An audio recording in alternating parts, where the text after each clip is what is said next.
Sebenarnya benda ni taklah pelik sangat, taklah heran sangat, taklah istimewa sangat. Satu dunia pun ada benda tu. Okay. Pergi kat Germany, yang kiri dan kanan, yang konservatif, yang economically liberal berbanding dengan yang economically konservatif. Pergi kat US, dia ada merah, ada biru, ada konservatif, ada liberal. Sama je. Dan kalau kita pergi tengoklah, kita kaji Sweden, dah berapa penggal ni dah tak ada majority government. Sentiasa selalu memang berpenggal-penggal ni. Demo ni minority government yang memang menguji kehebatan perundingan. Baik. So maksudnya dia akan kuasa kiri, kuasa kanan, kuasa tengah. Yang tengah-tengah ni tertinggal di luar kerangka.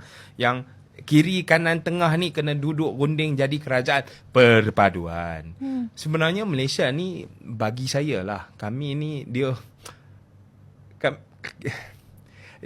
seolah-olah kami dah miss peringkat mematangkan diri dan terus daripada yang bukan demokratik kepada satu demokrasi yang sangat matang.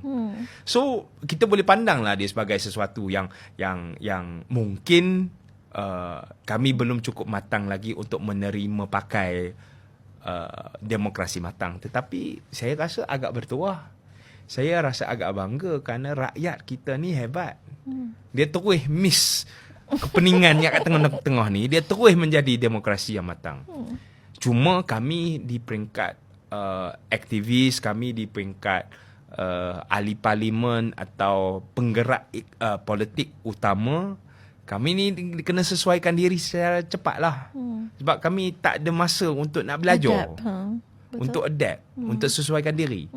So, isu